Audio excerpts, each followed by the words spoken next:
दृष्टि आईएएस के टुडे जी के प्रोग्राम में आपका स्वागत है। शुरुआत करते हैं पिछले अभ्यास प्रश्न से, जिसमें हमने आपसे पूछा था निम्नलिखित में से कौन हाल ही में चर्चित लैंग्रेजियन या लैंग्रेज पॉइंट 1 की सबसे अच्छी व्याख्या करता है। आपके ऑप्शन थे, ऑप्शन ए ये पृथ्वी सूर्यमंडल के कक्षीय तल में एक बिंदु है, ऑप्शन बी ये प्रशांत महासागर के सबसे गहरे बिंदुओं में से एक का नाम है, ऑप्शन सी ये केटू शिखर पर 7 सबसे तीव्र बिंदुओं में से एक है, या फिर ऑप्शन डी ये एक प्रकार का नया खोजा गया उपपरमाणविक कण है। तो इस प्रश्न का सही उत्तर है विकल्प ए, ये पृथ्वी सूर्य मंडल के कक्षीय तल में एक बिंदु है। यह कथन जो है सबसे अच्छी व्याख्या करता है। आप में से कई व्यूअर्स ने इस प्रश्न का एकदम ठीक जवाब दिया है। इसी तरह अपने सुझाव, प्रतिक्रिया और जवाब हमें भेजते रहिए, हमें इसका इंतजार रहता है।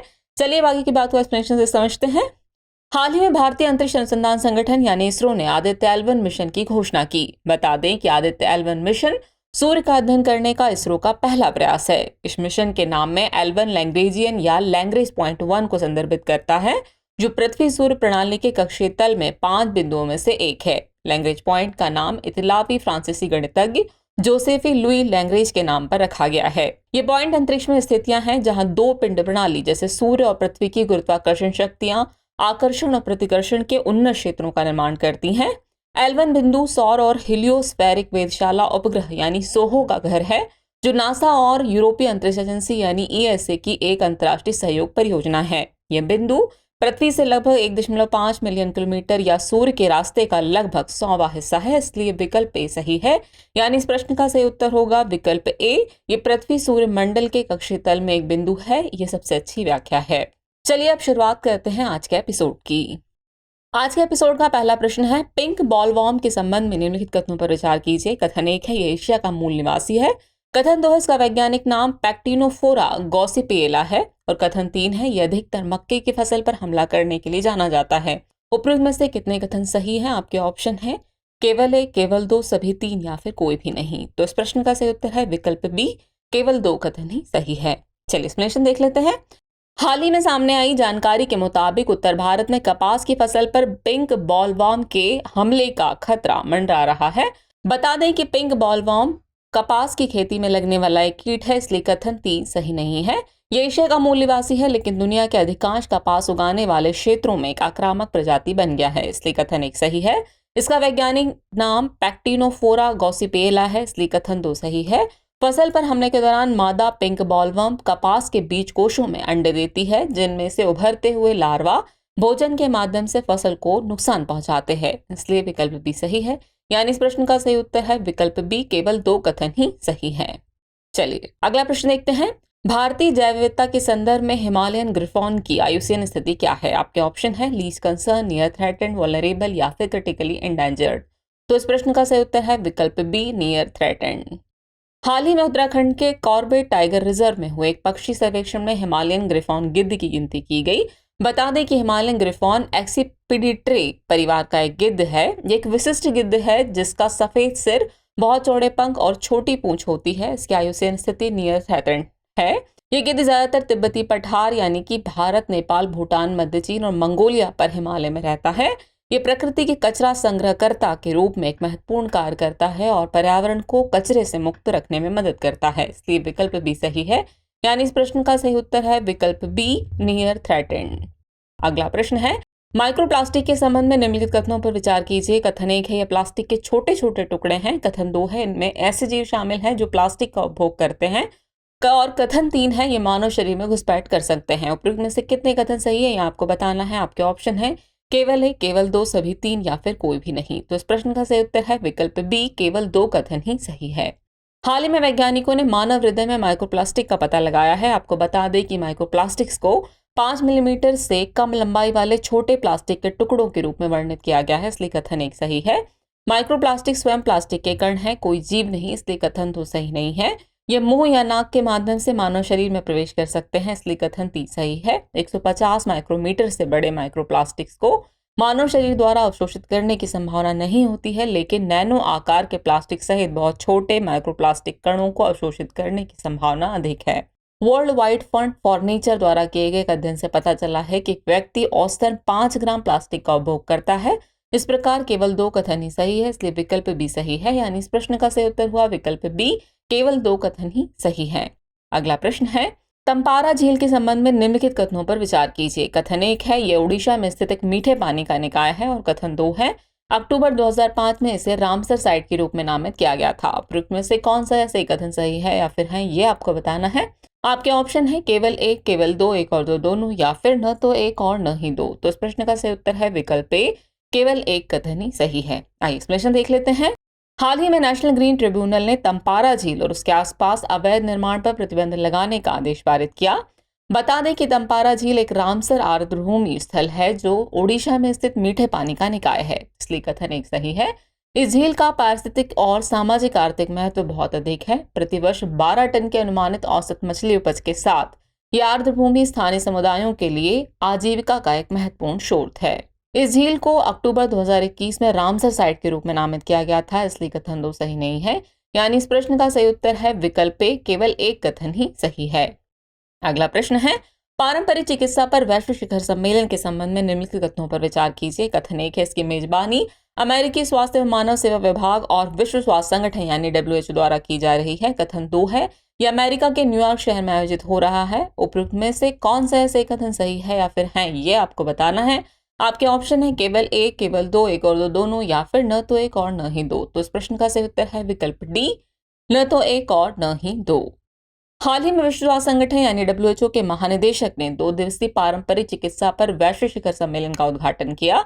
ये सम्मेलन पारंपरिक चिकित्सा पर पहला वैश्विक शिखर सम्मेलन है। शिखर सम्मेलन की मेजबानी WHO और केंद्रीय आयुष मंत्रालय द्वारा की जा रही है, इसलिए कथन एक सही नहीं है। ये गांधीनगर गुजरात में आयोजित किया जा रहा है, इसलिए कथन 2 सही नहीं है। सम्मेलन का मुख्य फोकस अनुसंधान, साक्ष्य और शिक्षण नीति, डेटा एवं नियम, नवाचार तथा डिजिटल स्वास्थ्य और जैव विविधता, समानता एवं पारंपरिक ज्ञान पर है, इसलिए विकल्प डी सही है। इस तरह इस प्रश्न का सही उत्तर है विकल्प डी, न तो एक और न ही दो। अगला प्रश्न है निम्नलिखित में से कौन कावेरी नदी की सहायक नदियां हैं। पहली है अमरावती, दूसरी है नोयल और तीसरी है शिमशा। दी गई कोड का उपयोग कर आपको सही उत्तर चुनना है। आपके ऑप्शन है केवल एक और दो, केवल दो और तीन, केवल एक और तीन, या फिर एक, दो और तीन। तो इस प्रश्न का सही उत्तर है विकल्प डी, एक, दो और तीन। हाल ही में कर्नाटक में उप मुख्यमंत्री DK शिवकुमार ने कहा कि कावेरी नदी का 10 TMC पानी तमिलनाडु के लिए छोड़ा जाएगा। आपको बता दें कि कावेरी नदी दक्षिण भारत की एक पवित्र नदी है। इसे दक्षिण भारत की गंगा या दक्षिण की गंगा के रूप में भी जाना जाता है। ये कर्नाटक राज्य में पश्चिमी घाट की ब्रह्मगिरी पहाड़ी से निकलती है। इसके बाएं किनारे की सहायक नदियां हरंगी, हेमावती, शिमशा और अर्कावती हैं, जबकि इसके दाहिने किनारे की सहायक नदियां लक्ष्मण तीर्थ, कबानी, स्वर्णावती, भवानी, नोयल और अमरावती हैं। कावेरी बेसिन तमिलनाडु, कर्नाटक, केरल और केंद्र शासित प्रदेश पुदुचेरी में फैला हुआ है। ये पश्चिम में पश्चिमी घाट, पूर्व एवं दक्षिण में पूर्वी घाट और उत्तर में इसे कृष्णा बेसिन तथा पेन्नार बेसिन से अलग करने वाली चोटियों से घिरा हुआ है, इसलिए विकल्प डी सही है। यानी इस प्रश्न का सही उत्तर है एक, दो और तीन, तीनों ही सही हैं। अगला प्रश्न ऑस्ट्रेलिया की भौगोलिक विशेषताओं के संबंध में निम्नलिखित कथनों पर विचार कीजिए। कथन 1 है ग्रेट डिवाइडिंग रेंज एक पर्वत श्रृंखला है जो ऑस्ट्रेलिया के पूर्वी तट के साथ चलती है। कथन 2 है ऑस्ट्रेलिया का सबसे बड़ा रेगिस्तान देश के पश्चिमी भाग में स्थित गिब्सन रेगिस्तान है। और कथन 3 है मरे डार्लिंग बेसिन ऑस्ट्रेलिया की सबसे बड़ी नदी प्रणाली है। उपरोक्त में से कितने कथन सही हैं? आपके ऑप्शन है केवल एक, केवल दो, सभी तीन, या फिर कोई भी नहीं। तो इस प्रश्न का सही उत्तर है विकल्प बी, केवल दो कथन ही सही है। हाल ही में भारत के युवा मामले तथा खेल मंत्रालय और ऑस्ट्रेलिया के स्वास्थ्य एवं वृद्ध देखभाल विभाग के बीच खेल सहयोग पर एक समझौता ज्ञापन यानी MOU पर हस्ताक्षर किए गए हैं। बता दें कि ऑस्ट्रेलिया सबसे बड़ा महाद्वीप और दुनिया के सबसे बड़े देशों में से एक है। ये दक्षिणी गोलार्ध में प्रशांत और हिंद महासागर के बीच स्थित है। ग्रेट डिवाइडिंग रेंज ऑस्ट्रेलिया के पूर्वी तट के लगभग समानांतर चलती है और दुनिया की 5वीं सबसे लंबी भूमि आधारित पर्वत श्रृंखला बनाती है, इसलिए कथन एक सही है। इसका सबसे बड़ा रेगिस्तान ग्रेट विक्टोरिया रेगिस्तान है जो 700 किलोमीटर तक फैला है, इसलिए कथन 2 सही नहीं है। ऑस्ट्रेलिया की सबसे लंबी नदी मूरे नदी है जिसकी लंबाई 2508 किलोमीटर है। मरे डार्लिंग बेसिन ऑस्ट्रेलिया की सबसे बड़ी नदी प्रणाली है, इसलिए कथन 3 सही है। इस प्रकार केवल 2 कथन ही सही है, यानी इस प्रश्न का सही उत्तर है विकल्प बी, केवल 2 कथन ही सही है। चलिए अगला प्रश्न देख लें। बाल स्वास्थ्य सेवाओं के डिजिटलीकरण के संदर्भ में निम्नलिखित कथनों पर विचार कीजिए। कथन 1 है इसका उद्देश्य गर्भवती महिलाओं और नवजात शिशुओं के लिए प्रजनन और बाल स्वास्थ्य यानी RCS सेवाओं को डिजिटल बनाना है। और कथन 2 है प्रजनन एवं बाल स्वास्थ्य यानी RCS सेवाओं का पूर्ण डिजिटलीकरण करने वाला राजस्थान देश का पहला राज्य होगा। उपरोक्त में से कौन सा सही कथन सही है या फिर है, ये आपको बताना है। आपके ऑप्शन है केवल एक, केवल दो, एक और दो दोनों, या फिर न तो एक और न ही दो। तो इस प्रश्न का सही उत्तर है विकल्प सी, एक और दो दोनों ही कथन सही है। हाल ही में राष्ट्रीय स्वास्थ्य मिशन राजस्थान ने डिजिटीकरण कार्य के लिए John Hopkin program for international education in gynaecology and obstetrics के साथ एक समझौता ज्ञापन पर हस्ताक्षर किए हैं। बता दें कि राजस्थान की इस परियोजना का लक्ष्य गर्भवती महिलाओं और नवजात शिशुओं के लिए प्रजनन एवं बाल स्वास्थ्य यानी आरसीएस सेवाओं को डिजिटल बनाना है, इसलिए कथन एक सही है। ये समझौता ज्ञापन उच्च भार वाले अस्पतालों में संस्थागत प्रसव के दौरान डिजिटलीकृत नैदानिक देखभाल और मातृ स्वास्थ्य सेवाओं पर केंद्रित है। इसी के साथ राजस्थान प्रजनन एवं बाल स्वास्थ्य यानी आरसीएस सेवाओं का पूर्ण डिजिटलीकरण करने वाला देश का पहला राज्य बन जाएगा, इसलिए कथन दो सही है। प्रारंभिक चरण में बूंदी, करौली और उदयपुर जिले लक्षित हैं, जहां ऑक्सिलरी नर्सिंग मिडवाइफरी यानी एएनएम को मोबाइल फोन के माध्यम से स्वास्थ्य रिपोर्ट दर्ज करने के लिए डिजिटल उपकरण प्राप्त होंगे। ये पहल आरसीएस सेवाओं की रियल टाइम निगरानी सुनिश्चित करेगी। ये गर्भावस्था, बाल ट्रैकिंग और स्वास्थ्य सेवा प्रबंधन प्रणाली यानी पीसीटीएस में डेटा को तुरंत अपडेट करने की सुविधा प्रदान करेगा, इसलिए विकल्प सी सही है। यानी इस प्रश्न का सही उत्तर है विकल्प सी, एक और दो दोनों ही कथन सही है। चलिए अब हम पहुंच गए एपिसोड के अंतिम प्रश्न पर। तो अंतिम प्रश्न है, हाल ही में चर्चित एमियोट्रोफिक लेटरल स्क्लेरोसिस शब्द किससे संबंधित है? आपके ऑप्शन है मानव डीएनए को संशोधित करने के लिए उपयोग की जाने वाली एक नवीन जीन संपादक तकनीक, मोटर न्यूरॉन्स को प्रभावित करने वाला एक न्यूरो डिजेनरेटिव रोग, जल शुद्धिकरण के लिए एक उन्नत नैनो टेक्नोलॉजी अनुप्रयोग, या फिर कृषि जैव प्रौद्योगिकी में एक महत्वपूर्ण जीन संपादक तकनीक। तो इस प्रश्न का सही उत्तर है विकल्प बी, मोटर न्यूरॉन्स को प्रभावित करने वाला एक न्यूरो डिजेनरेटिव रोग। चलिए एक्सप्लेनेशन देख लेते हैं। हाल ही में शोधकर्ताओं ने श्रोताओं की रिकॉर्ड की गई मस्तिष्क गतिविधि का उपयोग करके पिंक फ्लॉयड के गीत other brick in the wall के पहचानने योग्य अंशों को फिर से बनाया है।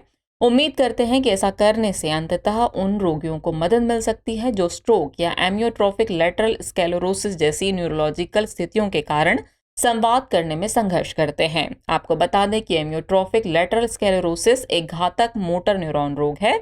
ये रीढ़ की हड्डी और मस्तिष्क में तंत्रिका कोशिकाओं के प्रोग्रेसिव डिजेनरेशन की विशेषता है। इसे अक्सर एक प्रसिद्ध बेसबॉल खिलाड़ी के नाम पर लू गेहरिग रोग कहा जाता है, जिनकी इस बीमारी से मृत्यु हो गई थी। ये सबसे विनाशकारी विकारों में से एक है जो तंत्रिकाओं और मांसपेशियों के कार्य को प्रभावित करता है। ये मानसिक कार्य प्रणाली या इंद्रियों जैसे देखना या सुनना को प्रभावित नहीं करता है और ये संक्रामक भी नहीं है। आपको बता दें प्रसिद्ध ब्रिटिश ब्रह्मांड विज्ञानी स्टीफन हॉकिंग इसी विकार से पीड़ित थे, इसलिए विकल्प बी सही है। यानी इस प्रश्न का सही उत्तर होगा विकल्प बी, मोटर न्यूरॉन्स को प्रभावित करने वाला एक न्यूरो डिजेनरेटिव रोग। चलिए अब नोट कर लीजिए आज के एपिसोड का अभ्यास प्रश्न। मरमंस्क बंदरगाह के संबंध में निम्नलिखित कथनों पर विचार कीजिए। कथन एक है, ये यूक्रेन की सबसे बड़े बंदरगाहों में से एक है। और कथन दो है, ये बैरेंट सागर के तट पर कोला प्रायद्वीप पर स्थित है। उपरोक्त में से कौन सा है सही कथन, सही है या फिर है, ये आपको बताना है। आपके ऑप्शन है ऑप्शन ए केवल एक, ऑप्शन बी केवल दो, ऑप्शन सी एक और दो दोनों, या फिर ऑप्शन डी न तो एक और न ही दो। तो व्यूअर्स इस प्रश्न का जवाब कमेंट बॉक्स में देना न भूलें। जल्दी मिलते हैं नए एपिसोड में कुछ और नए सवालों जानकारियों के साथ। तब तक के लिए शुक्रिया।